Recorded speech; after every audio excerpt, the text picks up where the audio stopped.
Yesu Kristo ashimwe cyane. Dusangire amajambo dusanga mu butumwa bwiza nko bwanditswe na Matayo igice cya 17 umurongo wa 21 haravuga ngo ariko bene irya ntikugwamwo n'ikindi atari ugusenga no kwisonzesha. Dusangire ijambo rivuga ngo usenga no kwisonzesha nivya nkenerwa cyane mu gikorwa.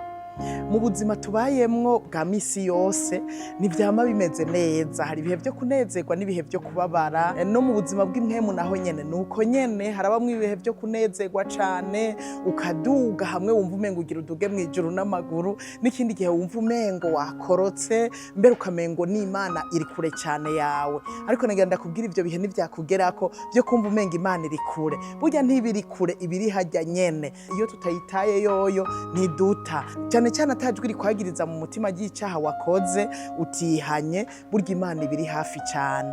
Nuko rero ababigishwa nabo ba Yesu Kristo byarabashikiye. Usomye muri kino gice cya 17 Petero na Yohana na Yakobo baraduze ku musozi bajanye na Yesu. Bamaze gushikayo bagira ibihe vyiza, Yesu akayanganira imbere yabo, amubonera mu bundi bwiza. Ijwi riva mu gicu rirababwira ngo nguyu mwana wanje nkunda kampimbara, ni mu mwumve. Kumva ijwi ry'Imana ni iteka ridasanzwe. Si ibyo gusa, Mose na Eliya barabiyereka, babona ibidasanzwe, baranezerwa ku buryo Petero avuga ngo ahubwo duce insago ntituve hano tugume kuri uyu musozi, kubera umunezero bari bagize. Ariko ntibagumye muri uwo munezero, baramanutse barava kuri uwo musozi.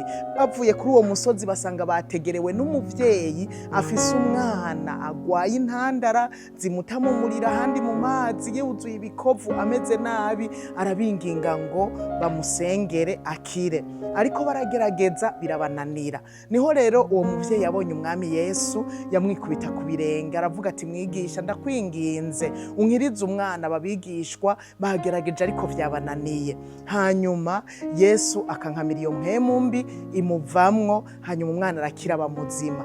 Ariko biherereye abigishwa baramubaza Yesu bati kukitweho vyanse, irya dayimoni yanse kumuvamwo. Hanyuma Yesu arababwira ngo nukwizera kwanyu guke. Arongera arababwirira ijambo rivuga ngo ariko bene irya ntikugwaho n'ikindi atari ugusenga no kwisonzesha. Yesu yashaka kubabwira iki? Yuko batazokwama mu bihe vyiza byo kunezerwa, ibintu byose bigenda neza bimeze neza. Yashaka kubabwira ko hazogera ikindi gihe hakaba ibihe bigumye bisaba gusenga, mbere ugashirako nta kigoro ko kwisonzesha.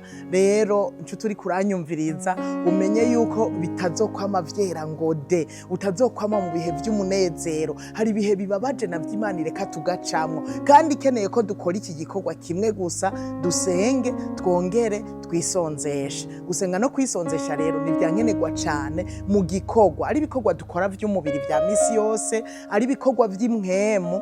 Gusenga no kwisonzesha tuzokwama tubikeneye igihe cose. Nuko rero ntibikave mu buzima bwawe, wame ubikora igihe cyose bikenewe, uzosanga wateye imbere mu gikorwa cawe. Imana ibahezagire.